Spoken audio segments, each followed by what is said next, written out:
Well, Brian, thanks for joining me for our Real People podcast. For those of you who don't know, this is our second go-through because we didn't video the last time. Yeah. And Brian McKeever is here with me. He's a audio specialist and voiceover professional. Would you say as much? Yeah, I think so. That works. That actually a nice general kind of title. I like that. Yeah, audio specialist. Well, you do so much more than just what. So just to help everyone listening, what I've in the past erroneously referred to you as an engineer. What's your actual title, and can you tell us more about it? Engineer's not bad because it encompasses the sort of technical side of it. But my official title is Senior Audio Post-Production Mixer and Sound Designer. Senior because I've been there for a long time. I've been the soundtrack for 23 years now, 8 months and some odd number of days. I think 18 days. Audio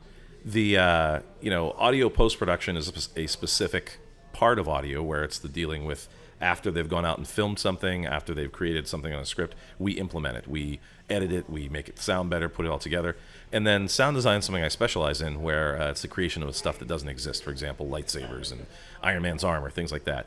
Anytime we have a sound effect or something that doesn't exist in the real world, we can't just go out and record it somewhere. We have to make it. So that kind of encompasses everything. And then voiceover professional isn't bad either because I teach voiceover. I also perform voiceover. So right. So when you were talking about like for sound projects, television commercials, movies, video games? Not so much anymore. I mean, we've got a few things here and there, but it's mostly the primary basis of my work is advertising post-production. So it's television and radio and interactive work.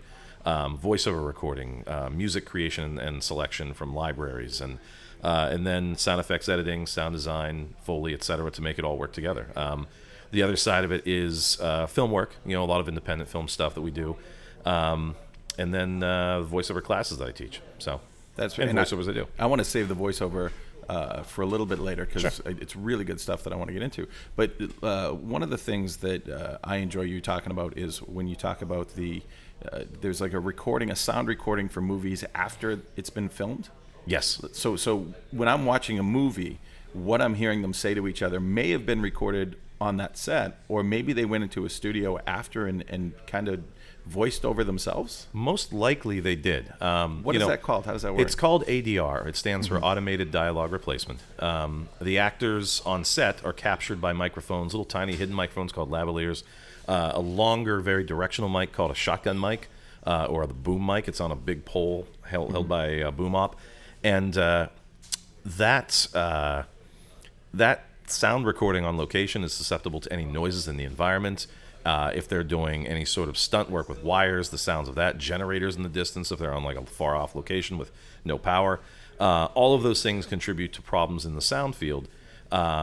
So when the film is edited, they may have a take where they were out in the street, and one take the bus was going by while the actor was talking, another take it wasn't. If they cut between those two takes from one set of words to another, from 2 sentences even, you'd hear part of the bus, then the bus would disappear. And it would be very obvious there was an edit. So to get around that, they're not going to stop because a bus is going by. They're not going to stop because a plane is going over. They want to get a performance visually from an actor. They'll go back in after the editorial part is done. Once they've got a cut of the film, the actor will watch themselves on screen. They'll have the same kind of mics, the little lavaliers and the boom mics with a shotgun mic there, and they'll reperform their lines. They'll watch what they were doing. They'll match lip sync, and they'll get it. It'll be clean in the environment it's recorded in the studio, perfectly clean. So that way you don't have to worry about any of that extraneous noise.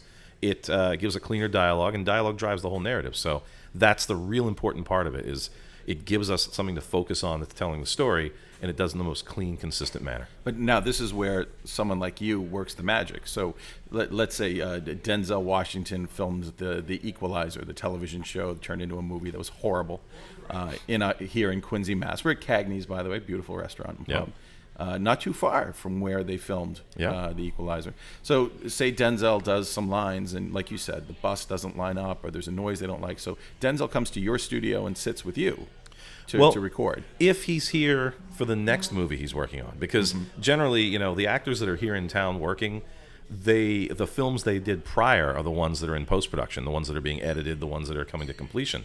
So, at Soundtrack, we built an ADR room because after the Massachusetts film tax credit come around, we saw more productions here. We saw more people here coming, actors. And having them here the films they'd just finished were getting done, and they needed ADR done, so they would be here for that. So when Denzel was here shooting The Equalizer, whatever the film he shot last before that was going to come out before The Equalizer would be what he was working on. And so, yeah, they'd come to soundtrack. They may not work with me because I don't do a lot of the ADR anymore. We built a room for it, and there's a guy who runs that room very effectively. But he would come in. They'd send us video files and scripts and things like that. He'd watch it. Either somebody from that film would be there in the room, a director, a producer, an ADR supervisor, or they can do it remotely by ISDN lines or this thing called Source Connect that lets you connect over the internet from one workstation to another. So he'd come in and do that, and then he'd go back to set for The Equalizer. And it's tough because the actors don't generally like to do it a lot. Number one, it's they gave their performance, they gave it their all out for the visual side of it. Number two, he has to go back from being the Equalizer kind of character to the other character he was in the film before. So it takes him out of that mindset for a little bit. And actors like to immerse themselves in the roles, so it's tough. No, that's a really good point. But not only that, so you've got this actor who is redoing lines, like you said, from a year ago or whatever, and they're not feeling it the same. But then they also have to now balance all the sound, because what they said in the beginning of that scene might have been re-recorded at a different time, and it's suddenly louder or quieter. Yeah, our job is to match the production dialogue, the location sound as best possible. When we're done, we generally pass all those elements to an ADR editor or a dialogue editor. They'll integrate it into the final dialogue edit, and their job is that final matching, EQ, perspective, any reverberance or any sort of field that's around it. All of that is done, at the mix stage. So we're our job is to at least, try to make sure that the microphone was in the same place. Ask the actor where they have the mic on you, and kind of get generally in the same place. How far away was the boom mic for this scene? How, try to get that. That will make the dialogue editor, the ADR editor's job easier. So we pass that along and hope we do the best we can for them. Gotcha. Now, of course, the third part I wanted to ask about that. This is my favorite. So when I'm watching the screen, and say, people are watching us right now through cameras, and if we wanted to have continuity, if a car were to drive by, because we're sitting here in front of a window, if a car were to drive by, you'd also then have to make like a car sound, right? Kind of come by, yep. Right? There's of all after we get past dialogue and ignoring music for a moment because the score is written or it's licensed from pieces of popular music, but all the other sound in a film is created in some way. Sometimes it's grabbed from sound effects libraries that are publicly or commercially available. You can buy them and use them. Other times you might go out and actually record certain vehicles if it's a period piece or something and you don't have that in your library. At the very least you'd have backgrounds. Like if we were filming this, well, we are filming it, but we were filming it for a movie and we were going to do ADR later. We were going to replace our voices. All of the chairs and people, muzz kind of you hear over back there, we'd have to add that back in because after we re-record ourselves, all that would be gone. It'd be very sterile. So we'd need the sounds of the bar. We need the sounds of the dishwasher. We need the sounds of, glasses clinking and stuff like that over there. To do that, sound effects editors would go find ambient bar noise, chair squeaks. You'd have somebody who's a background sound effects editor find some of the backgroundy stuff. They might grab sort of an outdoor vehicle sort of traffic ambience. They might grab something that's just a general bar ambience. You'd also, if we saw anything moving, like, if I'm picking up this, over here, we've got the salt and pepper shaker here. So me putting this on the table, if we replaced all of our dialogue, a Foley artist would have to grab something similar, glass-sized, find something that's table-like, like this kind of wooden. They'd watch me put this down, and they'd replace the sound. So you have the background layer, you have hard effects, you have, the muzz, the walla of people out there, and then you have the actual sort of Foley effects, things that are created by human movements, human touching things, character things, I should say. I think that's interesting as people are watching this or listening to this, if you're doing the podcast version, like if we just don't talk for 2 seconds, you can hear, we're at a bar and you can hear people in the background, you can hear clinks, listen to that.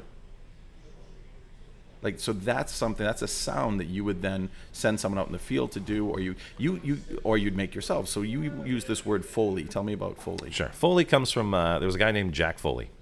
And he was an old-time radio artist when they had, they took plays and musicals and put them on the radio so they could be broadcast to people who would never actually get into a theater in the cities. And so they'd listen to these radio programs. And in order to have the sound of horses or thunder or whatever, they employed either mechanical tools, hand, created things.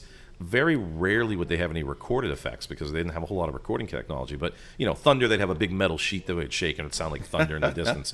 Horse hooves, they'd have some sort of grass or dirt surface, and they'd use things like coconuts and stuff like that to stomp in the horse in the Very Monty in the dirt. Python-esque. Yeah, except not the coconuts on coconuts thing. That was unique to Python. But anyway, so he was one of those guys. And then as film got sound, as they moved from basically silent pictures to pictures that had a synchronized sound on a disc, they realized that, they had the actors' voices and often did that ADR thing because the microphones of the day were terrible. But they realized they were missing stuff, like somebody picks up a chair and moves it, or they sit down, like we just heard. If you saw that visually filmed, his company would watch that and they would put a chair down on a hard floor surface like wood, and it would get recorded. And it was happening so much, and he, for whatever reason, was the predominant player there. It became synonymous. So, we're going to send it over to Foley. Send it to Foley. It became, instead of it being sent it to this person, it became send it to this process. So it's one of the few proper names that exists in audio post-production. We have ADR, which is an acronym. We have sound effects editing, which is descriptive background sound effects, music score, things like that. But, it'd be as if, if John Williams scored everything in the 20th century, late 20th century film work, we'd be, let's Williams it, like we'll put a score on it. Music score, let's Williams it. So, which wouldn't be the worst thing in the world because kind of would deserve it. But yeah, that's what Foley is. Foley is I said earlier human created sounds, but it's actually character created sounds. A buddy of mine was the Foley recordist. He sat there recording a Foley artist in a room that was built purposely for that on the film Beverly Hills Chihuahua. Oh my God! Really? And when you film dogs, animals, anything on set, that's trained, there's clicks, there's the trainers make noise. All the sound on set can't be used because there's all that stuff going on. So everything has to get replaced. All those little Chihuahua footsteps. Yep. Have to be created by a Foley artist watching Chihuahuas. So it's not just human sounds; it's character created sounds. That's great. I mean, that's a really good point. So like when we see let's just use the animal example. When we see a movie with an animal in it, there is an animal handler just off screen saying, "Sit, Johnny. Move, Johnny." Whatever. They've got clickers. They've got toys. They've got food or whatever it is that they're motivating the animal by. However they trained it. So all that the sound you recorded on set when that's happening, it's useless. Wow. It's just a guide track at that point. If there's actors interacting with those animals, then their dialogue is absolutely going to have to be re-recorded because there's all the trainer sounds in the middle of it. So somebody has to go in, every dog footstep, every chicken running around, Rocky chasing the chickens, cast a chicken, him and Mick out there, like all their dialogue had to be re-recorded, and all those sounds of the chickens had to probably slightly sound effects editing, slightly Foley for that one. Rocky running around trying to catch the chicken. Wow. So when you're looking at any scene, well, especially one with animals like we just used, so you've got the ADR that's automatic. Automated It's lost dialogue to the ages, replacement. Yeah. You've got sound effects, and then you could have Foley work on top of it. And background too. So I mean, your sound effect could be, if you have like a car go by, like on the streets of Philadelphia, you got like a car and a bus. Those would generally be sound effects. You could either go and record them, or you could find them in a library somewhere. Find them in one of your sound effects libraries. The backgrounds might be just the outdoor ambience of a city, sort of that city rumble kind of. And then the chickens, you might be able to use as sound effects. You might go might chase some chickens around and record them. So in a way, that's kind of Foley with a live animal. But yeah. And then the footsteps, Rocky running around, that's actually Foley. Any footsteps, any props, like me picking up the salt shaker. I grab if I grab the salt shaker and put them in front of you, that sound is something a Foley artist would do on film. They'd grab salt and pepper shakers or small glasses, and they put them down in front of you. Right. Whereas like the classic Star Wars firing the blasters, the laser guns, like that's a created sound. That would be considered a sound effect. That would be considered sound design because we don't have blaster pistols, we don't have lightsabers, we don't have X-wings. Like anything that doesn't actually exist but is meant to in the film is a realistic sound design. It'd be great if we had lightsabers. My hedge trimming last weekend would have went much better. I also may be losing a limb right now, but because we don't have a lightsaber to record, we have to figure out, well, what would it sound like? It's this plasma or this some energy that's captured in this sort of small saber-like thing. If you're going to try to think about what that sounds like, you need to capture sort of an energy. And the sound designer, that's a guy named Ben Burt. He thought about it. He came up with some ideas. One of them involved a projector motor a like RF was being picked up, radio frequencies being picked up via a microphone from an old TV set, combined together, and it made that lightsaber sort of hum. Right. And then he performed it. He watched on screen. So he did the sound design part of it. He created the sound. Then he watched Darth and Obi-Wan's lightsabers moving. Yep. And he had one of those shotgun mics like they use for location sound for the voice recording. And he had a speaker playing the sound, and he moved it past the speaker to make it sound like it was moving past using us. the Doppler effect. Basically, you had the speaker is the sound source, the observer is the microphone. As the observer moves, you end up sort of extending or compressing the sound waves, so the frequency changes. So you hear that. Right. Now, actually, I want you to expound on that because one of the first conversations I had with you, and you were telling me about sound design, sound effects, was this Doppler effect. Now we hear about Doppler radar on our weather stations. Yep. What's this Doppler effect? And I mean, really show just how scientific and nerded out some of this work can be. Well, it started in astronomy. The concept was we saw stars. We saw the light from stars. We knew what type of star it was, but we noticed that the light that was coming at us was shifted towards the red end of the spectrum. And, there was a lot of work on light in the 1800s, and they realized that, all right, light's frequencies. It has the particle and wave duality, but it has a frequency. It has certain colors of different frequencies. I don't go too crazy nerd on this. I'm not. I'm staying above board. I'm staying the explain like I'm 5 thing. But colors have frequency, and if you shift frequencies towards the red, it means you've lowered the frequency. And wavelengths, the smaller the wavelength, the higher the frequency. When you pull apart a wavelength, it lowers the frequency. And so imagine like a slinky. If you and I are running right next to each other, our slinky is about a foot apart. Now, if I slow down, the slinky stretches and stretches and stretches. Yep. And the same thing is happening with light. It also applies to sound. Anything that's a wave, for example. And the sound is compressions and rarefactions, where it's compressed parts and expanded parts in the air. They vibrate. You're telling me like just a straight sound, a single tone, a single single note. Yep. If it's moving towards you or away from you, it has a slightly different sound. Like example, at a certain speed. You have to be, for example, me running down Washington Street here, I'm a short, fat little man with small legs. I'm not going to be able to get up to the speed at which you're going to be able to observe my constant tone scream, changing pitch. But you put me in a car or on a motorcycle, on a bicycle, you will hear that pitch change. It's why you hear, when an ambulance is coming toward you, if it's coming by and it's moving by pretty quickly, you will hear a pitch change. It'll rise in pitch as it gets closer, because the sound waves are compressing as they get closer to you, and then as it goes further away, they're being stretched out. When they compress, it increases the frequency. When it goes away, it basically decompresses it, so it becomes kind of expanded. It increases and then decreases. It goes away. So train horns are a perfect example. You ever heard a train horn? A train horn has a single pitch. Yeah. That's all. But you hear a train coming by, and let's say it does its horn at a crossing. You hear right. That rise in pitch is as it getting closer to you. Is when it goes away. And that's because the actual wavelength, the thing that vibrates our ear, is getting compressed as it comes. The sound waves it's putting out are getting compressed as it's pushing closer to us, just because the air is getting pushed together as it gets closer. When it goes away, it's the exact opposite. It's pulling the air with it, and it's pulling apart the air. Then those little waves, crests and troughs, the areas where it's compressed, areas where it's sort of expanded, those are getting pulled apart, and that lowers the frequency. So when you're watching a movie and they bring you on to touch up the sound to make it sound right, you don't just say, okay, well, from the moment the train's in frame to the moment it's out, let's just play that one train horn. You have to actually figure out a way to compress the sound of the train horn, time it with just as it passes the person. And there's tools that do it, that do a pitch shift that will change the pitch of something dynamically, so it starts at one pitch and ends at another. There's also tools that actually will do the Doppler shift. You tell it how long the thing is, you tell it where the center point is, and it'll just do it automatically.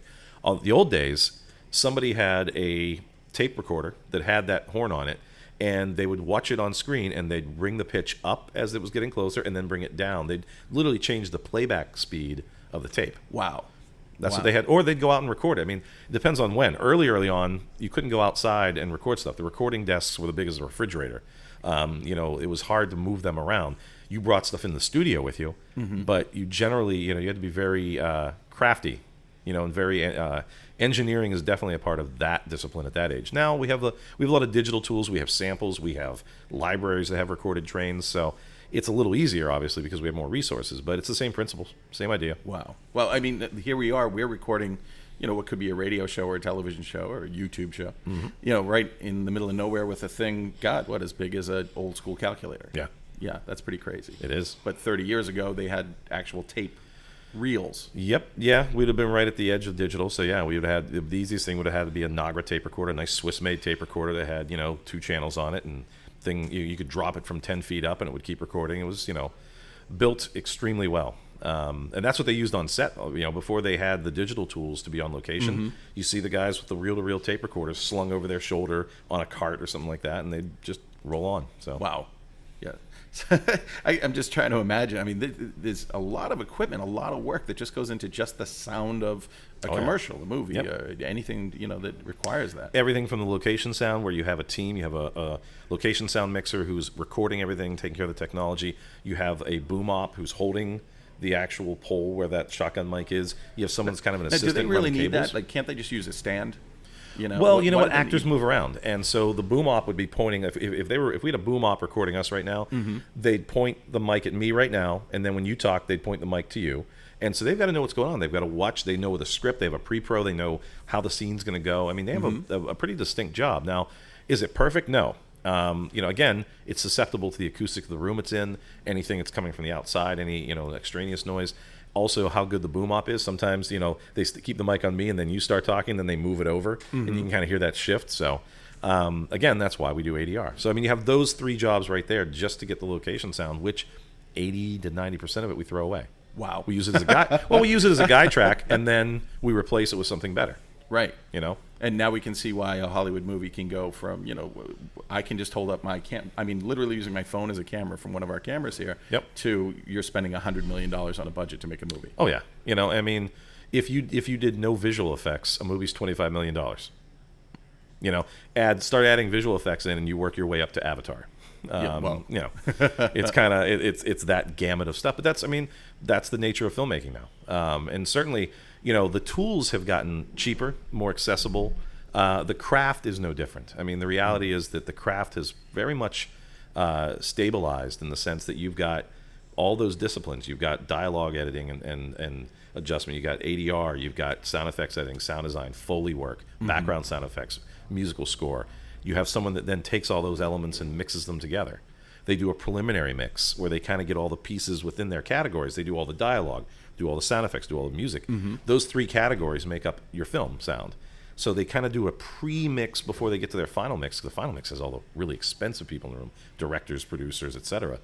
They're not going to sit there while you tweak little things. They want to see the overall mix and maybe say, bring the music up here, or maybe more gunshots here, or more of the beach sound here. So the stages, the way that the process happens is very much stabilized and homogenized, but it's still a process, and it's a lot of work, more than what I think people realize. I mean, everybody knows visual effects take a lot of people. Anybody who stayed to the end of a Marvel movie, because they have those little things at the end, watches all those visual effects people go by. It's a million names nowadays. A million. Yeah. It's 20,000 people that work on a film, but there's 500 background effects artists, background visual effects, that's what's going to happen. Compositors and animators, wireframe animators, things like that. Well, all right. Well, that's actually kind of a nice segue into another element of sound that you are yet a professional in. In addition to recording others or working on their projects, you're also the voice talent. Listen to your voice. Just the way you talk. You have a voice that clearly is distinct, and it sounds professional. Well, thank you. I do voiceovers, and I've been recording voiceovers my entire career, 23 some years. So, by osmosis, you get to see some of the best voiceover talent ever, some of the worst. You get some of the people who are the best directors of voices, in some of the worst. You kind of see when a creative or a copywriter or a director asks the voice talent to do something, you hear them do it well, and you log that in. You hear them do it poorly, you log that in, and you kind of know what's right. So I kind of, partly by osmosis, I'm lucky because I have a good voice. It's free of many issues. I don't have a lisp or anything like that. I don't have a lot of mouth noise or little ticks or clacks or anything. I have good diction and enunciation of words, and even sort of performance. I don't trail off the end of my words. Some people do. Some people are mumble a little bit as they go along. It's all voiceover talent have to be clear. They're telling a message. They're telling a story. They're trying to convince you to buy something or get on their side. So, in many ways, it's sort of a communications kind of major type thing, but that also is coupled with the sort of mechanics of it to understand what you're reading, how do I talk to you to try to sell you something? You know? Let me kind of go a little higher level on this, because this is really cool and interesting stuff. But like, so you're talking about.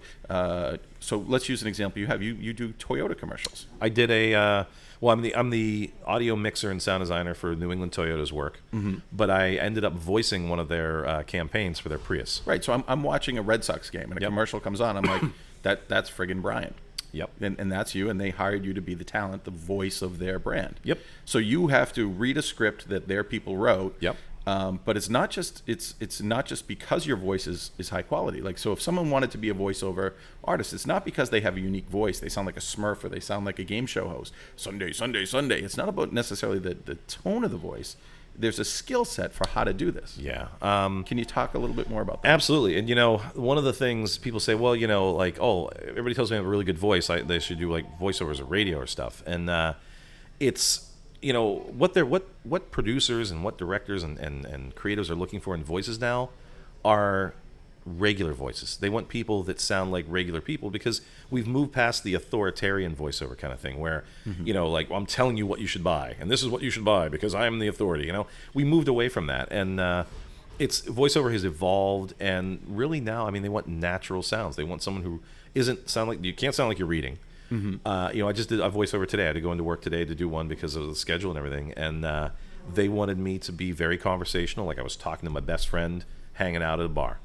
So what was nice about that was it was a very easy, I could talk really normally. I didn't have to enunciate every single word and explain things with emphasis. I could just talk, explain something with very little emphasis, just talk. Right.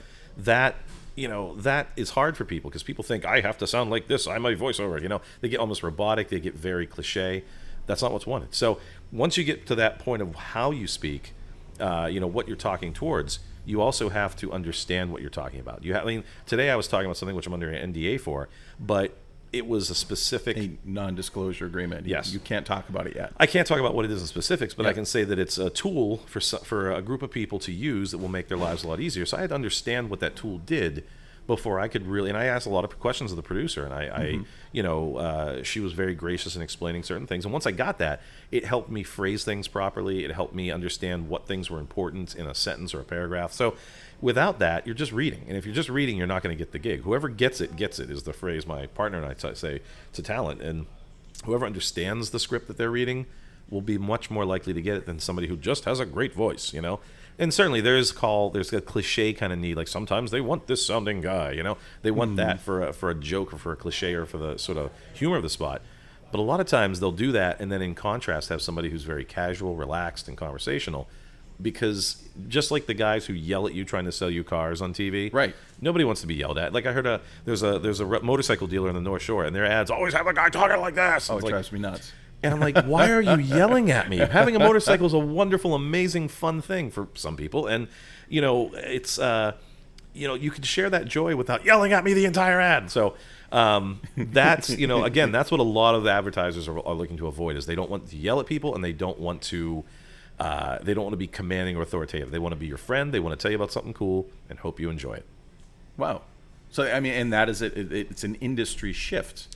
It is, and the industry does that. The industry goes through cycles sometimes. And people ask like, oh, are they looking for more male or female announcers? They're looking for. It depends on the day and depends on the week and the month and year. Like there was at one point in the '90s, everybody wanted that 20-something raspy female voice, like from everything from McDonald's to CVS to it was weird. Like it seemed like a strange thing, but it was, again, it's very imitative. Advertising is part of popular culture, and it takes from all those elements, and for whatever reason, that was the sort of the critical mass for that particular voice. Later on, early 2000s, you saw sort of the voice. A lot of people wanted a 30-something guy or gal, so halfway, between 30 and 40, or 20 and 40, that middle ground, and they were just going to talk, and they didn't care if you bought it.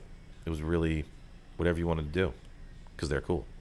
Like that voice, and again, that's a shift. But now we're in a shift where it's much more conversational, best buddy talking to you kind of thing. So when people talk about voiceover work, it's not a matter of I can do 1 million accents, or I can sound like 5 different people, or I can do cartoon voices. It's not that. It's literally anyone, any age, any voice, someone out there might be looking for it at that point.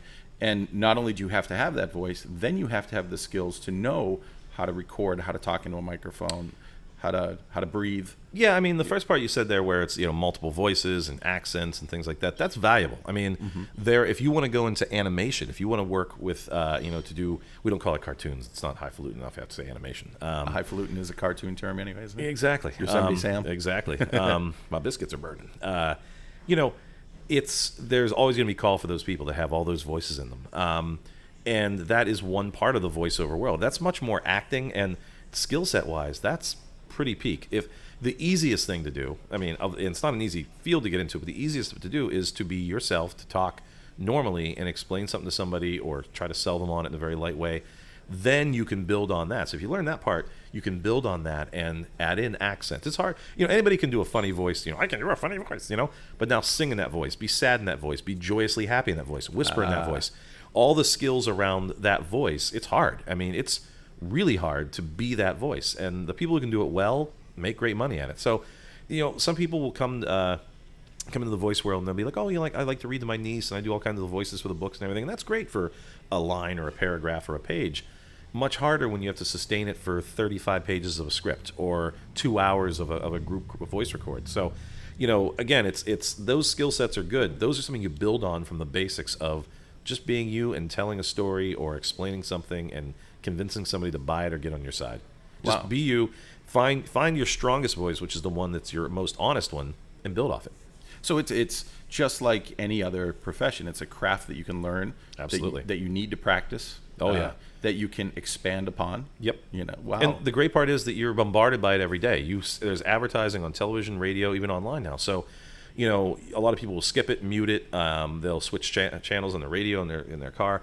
You're better if you want to do that as a career. If that's something you want to do, you got to listen to what's out there. You got to hear what people are doing, what they're saying, how they're saying it, and you kind of have to in your mind sort of average all that out and kind of see where the world is.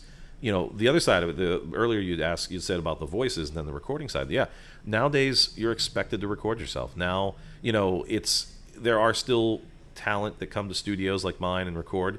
But there's a lot more work out there on sites online that allow you to be basically matched up the way dating sites work with voice seekers finding voiceover talent. Really? Yeah. Oh, yeah. There's a couple of big ones. Voice123 is one. Voices.com.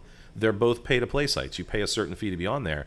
But much like the dating sites, you put up your voiceover profile, and then a voice seeker, somebody who's looking to voice an explanation video for a piece of software, says, we want male, 30s to 50s, authoritative sounding, maybe kind of deeper voice.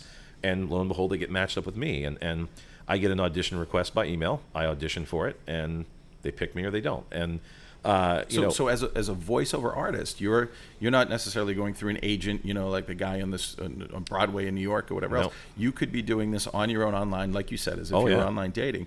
But then, I mean, do you have to have like crazy equipment, really expensive equipment at home? Do you have to have your own studio somewhere? How does that work? Well, nowadays any computer you buy is capable of recording a voiceover. Not a problem. You can buy audio interfaces that have microphone preamps in them for less than $100. Decent ones. Not great, but certainly workable. You can buy microphones anywhere from $30 to $30,000. A really good mic. There's a company called Rode. They make a mic called an NT1A. It's a fabulous mic for $215, $225, depending on what Amazon has it for. And the equipment, the software, the computer to run that software, the interface for your computer to get the audio from the microphone and put headphones on you so you can hear yourself, that is cheaper than ever. The thing that hasn't changed is you need a good acoustic environment to record in. You mean like the booth or the room that you're recording? Exactly. And it has the same requirements, the same kind of reasons that we do ADR. Go back to that with the film stuff. Extraneous noise. Let's say you decide to set up a recording studio at your house and you live on a busy street. You're going to hear cars go by. Well, just like here, we've had an ambulance go by. Yep. There's a guy who's coughing in the other part of the bar. We hear the clinking of the glasses. Which is generally why, bars are not great places to record voiceover, because you want your voiceover clean with no extraneous noises. Now, but it gives me an excuse to get away from the wife and kids and drink with Brian. There you go. Of course I'm going to record in a bar. And it's great ambience for a podcast. So it's, your choices here would be to insulate this room from extraneous noise. You'd get rid of any sources of noise from the room. For example, there's a chiller over there, a mug chiller that's running, has a compressor in it. And then you have to make sure that you don't have too many reflections off the walls. You do not want to really have parallel walls because you don't want the sound waves to bounce straight off each other. It's not impossible. And there's companies that make prefab booths that you can buy. Whisper Room is one of them. I forget the other one. I saw one. So just for people watching, so my wife does voiceover work, and she was looking at and I wanted to ask you about it. So this is a great time. There's like a box, like a foam box that you can put your microphone in and kind of lean into. Yep. I mean, do things like that actually work? It's called a porta booth, I think. And there's a guy named Harlan Hogan, who's a very famous voice talent. That it's his name on it and a bunch of other accessories and stuff like that. In certain cases, it could. It depends on the environment you're in. If you're this room has very little absorption in it. It's glass right next to us, a hard table, a hard floor. The ceiling is acoustic tile, but it's kind of hard. It's not really that absorptive. Back there, we've got walls. We've got more like hard walls. Oh, yeah, this is not the environment. Sound is bouncing off all these things, which is what's giving this room the character. When I talk, you can hear my voice bouncing off things. For voiceover, we don't want that. We want to be as dry as possible. We don't want to have any reflections because you can almost imagine. You close your eyes and listen to where we recorded in here. You could hear the size of the room. We don't want that in a voiceover. So you want a room that's pretty dead. You want something. That's why people will put egg foam in their closet and stuff and go in there because they can deaden the room. The box is great for the sound that's going that way, that you have your microphone in the box and you have the sound, when you say that way, like away from you. Away from you. Yeah. But the problem is anything that's the rest of the room is going to get into your mic. You're like this mic is more sensitive pointed toward me than it is behind me. There's very little sound that's picking up back here. It's mostly up here. If you have that booth or that little porta booth thing around it, unfortunately, all the sound that's back this way, like that stuff, it's going to capture. Any sound of my voice that's bound. I mean, you could stick your head in there, but who wants to stick your head in the box all the time? I mean, it's great because it is a porta booth. If you were in a hotel room and you could throw up some blankets and kind of deaden the room for yourself and use that, hey, you could do a voiceover while you're away from home or you're traveling or whatever. When you get to the point where you're doing it every day, sticking your head in a little box to do your voiceovers a little much. Is going to affect your performance, I think. But I'm thinking like someone listening to this or watching this hears this and says, you know what, I've always been interested in voiceover work. I'd like to learn more, maybe take a class. And then, knowing that a really good way to get into it is to be able to do it at home, or send in auditions from home or whatever. There is there's a home type studio they could put up. Like maybe it involves putting up blankets and things like that. It involves either rebuilding a room in your home. That's the extreme of it. Right. To purchasing a prefab booth that can be put in the room that has air conditioning ducts and cable pass-throughs and things. Those are expensive, but they're prefab. They're ready to go. They get delivered. You're ready to whirl that day. To hanging wall tapestries in your room and covering up your windows, or going into a closet, going into a closet. Again, you're in a closet. Planning for success means that. Do you really want to spend 8 hours a day in a windowless, airless closet recording? Well, I mean, some of us have some pretty shitty jobs. That's true. All right, so maybe that is a step up. That's true. I didn't think of it that way. But it's going to be more than just getting the computer and the software and the microphone, the stand and the headphones. You're going to have to think about the acoustic, because even if the room is dead and you're not getting any bounce back or anything, you're not hearing any sound of your voice reflecting off surfaces. If your neighbor decides, let's say he likes carving with chainsaw, that's his art form, you're going to have a bad time. So it's attainable. The hardest part now is the acoustics. You need to find somewhere that sounds good to record, because for those jobs, all those Voice 123 jobs, voices.com, they're not going to send you to a studio. They're going to expect you can record yourself at home and deliver a professional level sounding voiceover. And that's like the majority of the available work. There's much more of that. I mean, you can certainly in your profile, you can put that, either you have a studio or you don't. You have the ability to record yourself or you don't. If you don't have the ability to record yourself, you're going to see your auditions probably be few and far between, because that's the market. That's what they're looking for to do. They're not going to the economics of it. The average voice thing that I've seen on there is anywhere from like $200 to $400, I think, maybe, in terms of what it's paying. Most studios in major cities, professional rates are generally starting around that zone in terms of average for an hour of time. So that right there would kill their budget, and you'd make nothing. So it's not unattainable anymore. So I think that's probably why the market will bear it. Let me ask you this then. I mean, you are a walking wealth of knowledge when it comes to all of this stuff that we talked about. Who would have thought you could just walk into a random bar and meet someone who knows all of this Hollywood level stuff. I mean, here at Cagney's, we're in Quincy Point. It's not necessarily the downtown district of Quincy here, but here you are. Available. What if I just buy you a beer, you might talk to me, right? Hey, Richard Feynman used to hang out at the strip clubs when he was at Caltech and sat there and work on physics problems. Who'd have thought a Nobel Prize winning physicist would be sitting in a strip club? Well, what a great excuse to where we can go after this. But all right. So say someone watching this or listening to this wants to learn. I mean, how do you offer classes? How does someone get that knowledge out of you and potentially check out this career or this what would you call it, like a helper career, something you can do on the side? Absolutely. Yeah.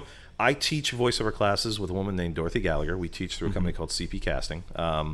We have 3 levels of voiceover classes. You come in, we kind of evaluate you. It's group classes, but everybody gets focused on individually. So you get to not only be in the booth and have us work directly with you, but you get to hear other people in the booth, hear their triumphs and their failures. And so, it's not a one-on-one class, but we found it's very effective to be able to have people in a group. There's almost a synergy of their learning together.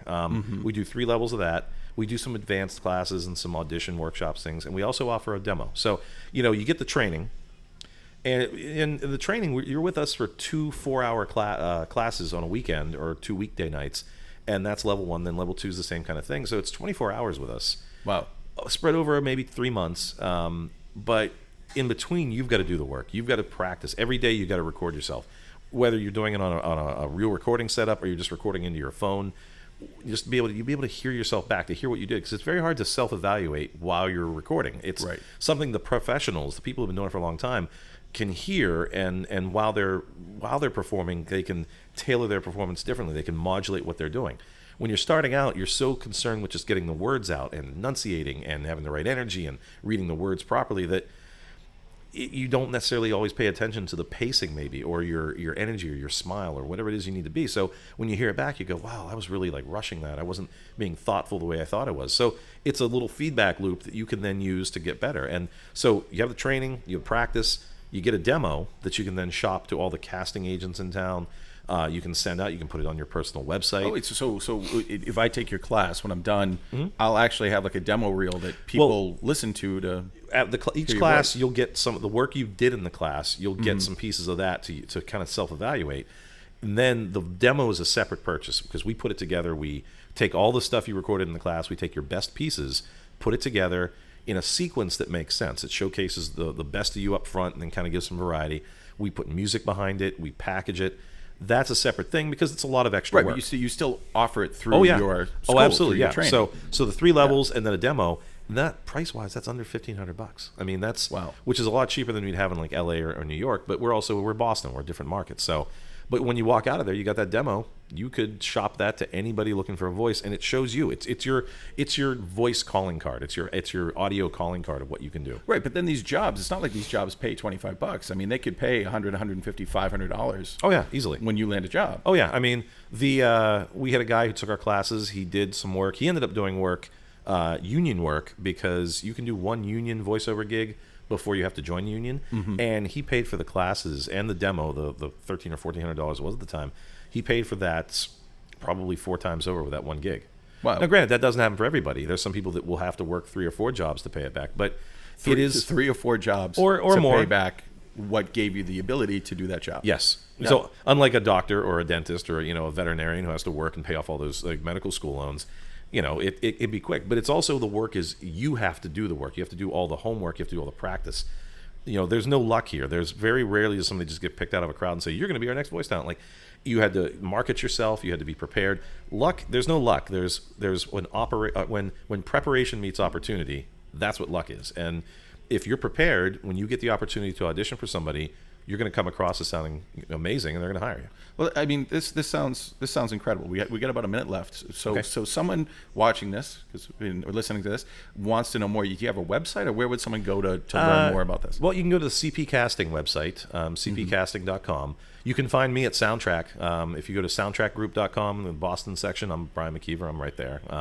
They can always contact me as well. And Yeah, I mean that's and there's other places in town. Boston Casting offers classes, I believe. Yeah, but we want to go through you, obviously. Well, yeah. I mean, certainly, I'd like you to. You just sold us for the last 45 I would like minutes. you to, but you know what? There's other people out there, and you should look at there's a different teacher for everybody, I think. And if you find a certain teacher that does it a different way, then maybe that's better for you. Whatever gets you there, and we'd love to have you. But certainly there's other options, and we're not. Everybody teaches differently, so. Wow. Well, I tell you what I'll do is whatever website people are watching this through, I'll make sure I put it in the comments. I'll put some links in so people can see. They want to look you up. Perfect. Make sure you're legit. And you're also a college professor. Yeah, I teach at Berkeley. I teach at taught at Emerson for a while. Now I teach at Berkeley and Bay State College. So it's not just you bringing 23 years of sound experience and then countless jobs where you're the voiceover talent or you've worked on movies or whatever, but you're also a college professor to boot. Yep. Not a bad thing. I know, right? Well, Brian McKeever, thank you very much for joining us. My pleasure. Yeah. Happy to be here. It was really interesting. You really know a lot about a lot of stuff, and hopefully everyone else found it compelling. And, we'll come up with someone hopefully just as interesting to follow you up because that's a hell of an opening act. I can't wait to hear it. I can't wait to hear the next guy. So, or gal. Well, thanks very much, Brian. I really appreciate it. You're welcome. All right.